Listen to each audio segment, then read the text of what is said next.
Vamos agora iniciar nossa aula 1 com a primeira unidade, que são as pessoas, o trabalho, as organizações, recrutamento, seleção, admissão e desligamento e equipe motivadas.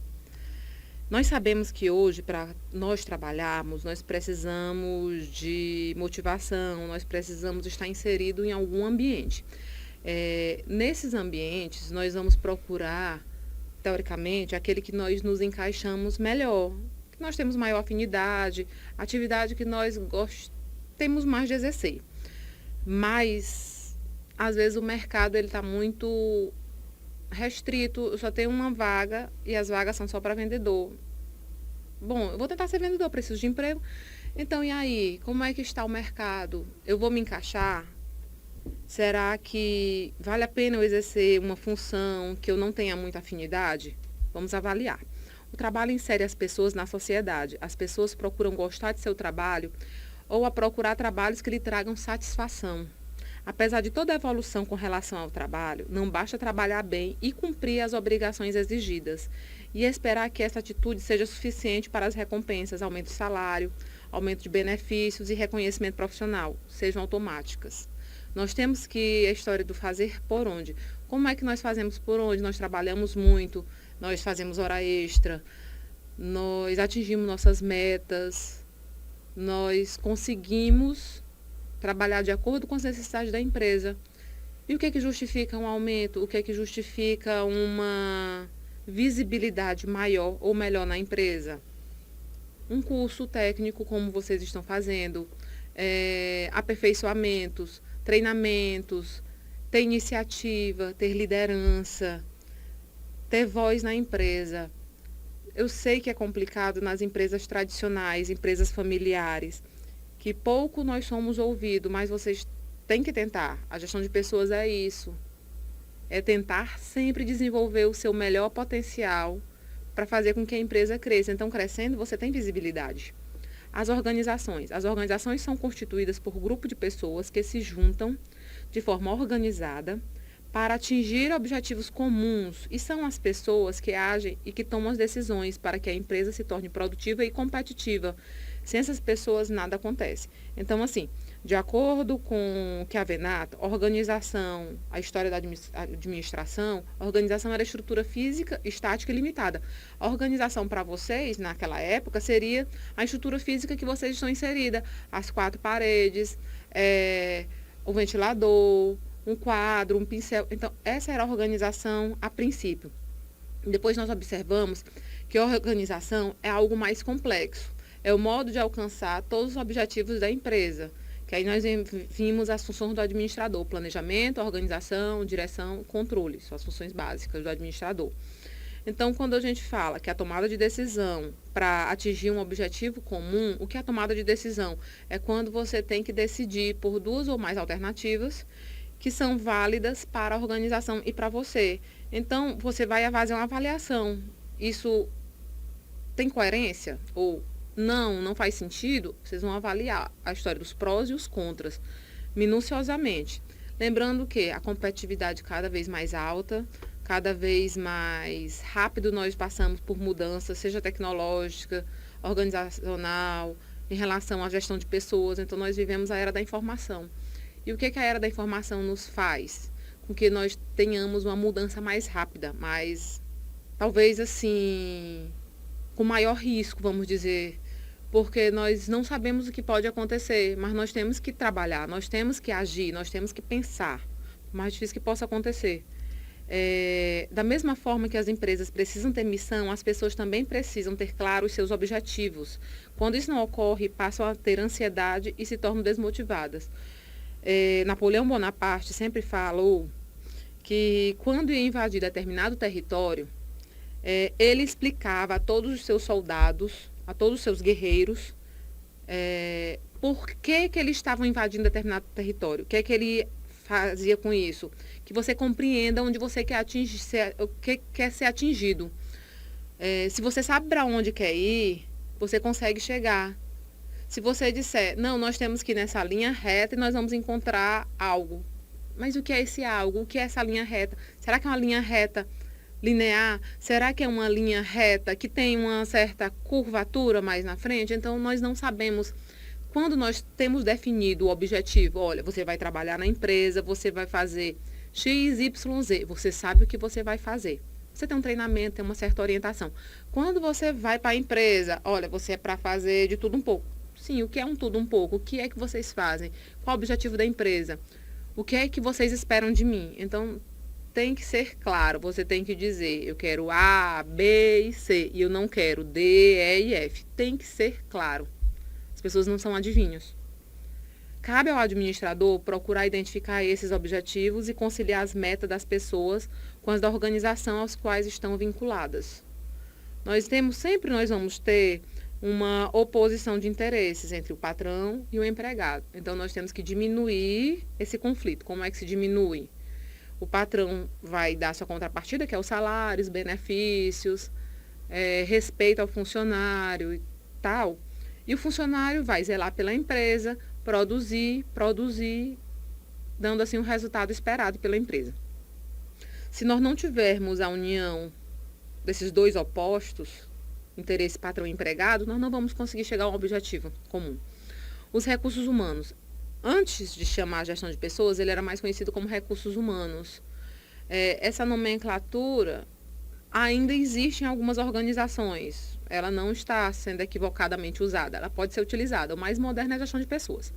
É a função dos recursos humanos selecionar, recrutar, formar, integrar e capacitar as pessoas para trabalhar nas empresas, como uma verdadeira equipe, onde os objetivos são definidos, fazendo com que cada membro conheça seu papel e coopere com os demais. Nós estamos fazendo um recrutamento e seleção para um cargo de motorista. Então, qual é a exigência do cargo? Eu preciso que tenha carteira de habilitação B, pelo menos com 6 meses de experiência.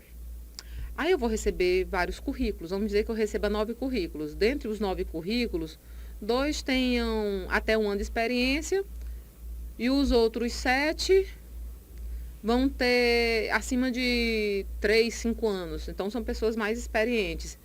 Dos 7, 1 tem experiência com rodovias, estradas e rodovias.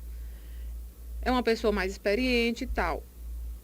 Só que eu não vou me ater apenas ao currículo, eu vou fazer a seleção completa de pessoal para avaliar qual melhor se define com o perfil da empresa. Toda empresa tem seu perfil, tem sua missão, tem sua visão. Então, nós vamos identificar qual melhor se encaixa. Para a Lacombe, grupo é um conjunto de pessoas que se reúnem com um objetivo comum e por afinidades. Os grupos devem ser pequenos, pois quando se trata de grupos grandes, há dificuldade em obter a coesão necessária para motivar seus membros para atingir os objetivos comuns. E a equipe é um grupo em que as pessoas, além de terem uma meta comum, atuam de forma a colocar os objetivos do grupo acima dos próprios interesses. A equipe também pode ser definida como um pequeno número de pessoas com conhecimentos complementares, comprometidas com um propósito, metas de desempenho e abordagens comuns, e pelos quais se mantêm mutuamente responsáveis. Nós podemos definir a equipe como vamos aqui por um exemplo, para um departamento de gestão de pessoas. Então, nós vamos ter uma equipe, grupo de pessoas que vão trabalhar juntas com o objetivo de melhorar o desempenho da empresa em relação à gestão de pessoas. Então, alguém vai trabalhar com as rotinas de departamento de pessoal, com a folha de funcionário. Outro profissional vai trabalhar com admissão e demissão. Outro vai trabalhar com treinamento e desenvolvimento de pessoas. Então, nós podemos dividir as equipes da gestão de pessoas com as funções desempenhadas pela área de gestão de pessoas. Contudo, nós não devemos nos esquecer que cada ser trabalha de forma separada. Cada função tem suas prioridades, cada atividade. E todas juntas formam a gestão de pessoas, formam um todo, que é a história da abordagem sistêmica. Ao setor de recursos humanos cabe. Quais são as atividades principais? Programar de âmbito geral de avaliação, capacitação e aperfeiçoamento de pessoal. Participar intensamente da formulação e da implementação das estratégias da empresa, pois elas dependem cada vez mais das pessoas em todos os níveis da empresa. Hoje as organizações, embora tenham os 3 níveis definidos, estratégico, tático e operacional, o estratégico é o nível de direção, tática é o nível gerencial e o operacional são todos os operadores que trabalham, assistentes, auxiliares. Embora toda empresa tenha definido muito bem seus níveis, quando nós precisamos fazer um planejamento estratégico, o que significa um planejamento estratégico? Um planejamento a nível de toda a organização, nós temos que envolver as 3 áreas, os 3 níveis. Por quê? Porque nós sabemos que cada um tem suas particularidades, cada um tem suas fragilidades, e só conhece quem trabalha lá.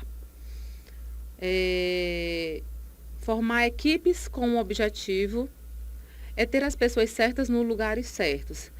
Para se ter uma equipe excelente, são necessários o processo adequado de recrutamento e seleção, pessoas motivadas pelos que fazem, identificar com os objetivos da empresa, colaborar com os companheiros de trabalho e desenvolver o potencial dos colaboradores. É como se fosse uma fórmula mágica, né? Eu preciso ter pessoas felizes, preciso ter uma empresa que facilite essa felicidade, proporcionando um ambiente saudável, tendo uma qualidade de vida no trabalho, respeitando os funcionários, respeitando as suas necessidades.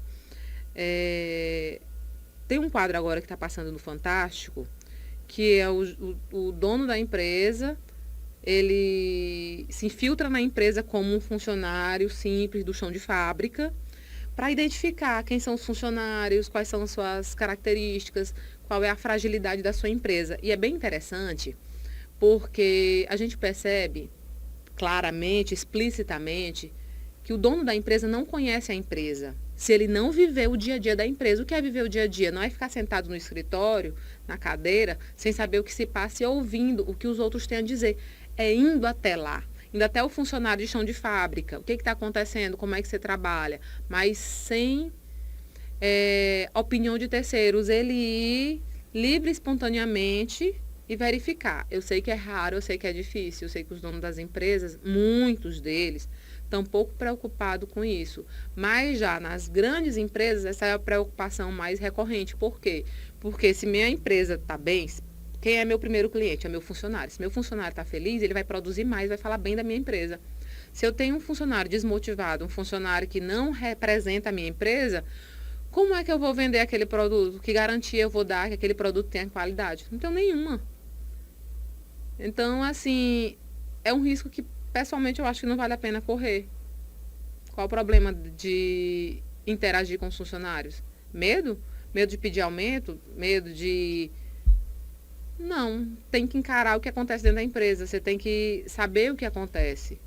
Se você não souber, as pessoas não vão lhe dizer realmente o que está acontecendo. Recrutamento, seleção, admissão e desligamento. É uma área bem delicada da empresa e frágil. Quando nós fazemos um recrutamento, o que é recrutar? É convocar terceiros para participar de um processo seletivo. Então, quando eu recruto através de meios internos ou externos. Como é o meio interno? Eu faço um recrutamento dentro da empresa para que os próprios funcionários participem desse processo seletivo. Então, eu vou procurar pregar um folderzinho nas principais áreas de circulação.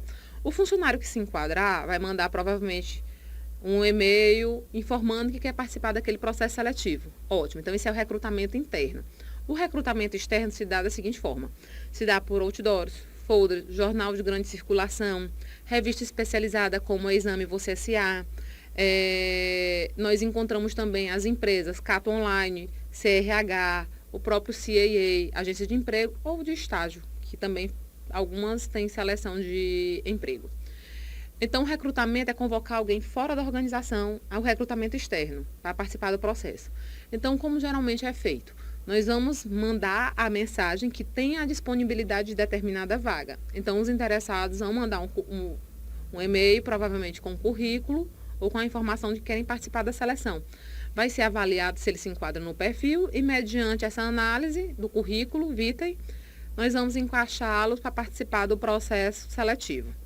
A vantagem de um recrutamento interno. Recrutamento interno é a história de dar valor aos funcionários da empresa. Então, quando eu faço um recrutamento interno, eu valorizo o meu funcionário. Eu quero dizer, olha, nós apostamos em vocês. Se vocês tiverem competência para mudar de função, podem concorrer, que nós apoiamos.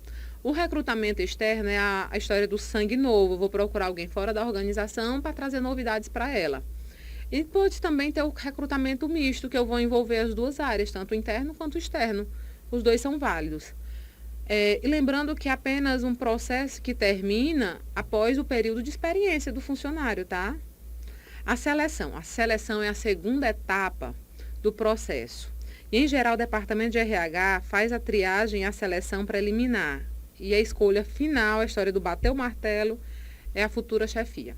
O processo de seleção, ele é a história do pessoal.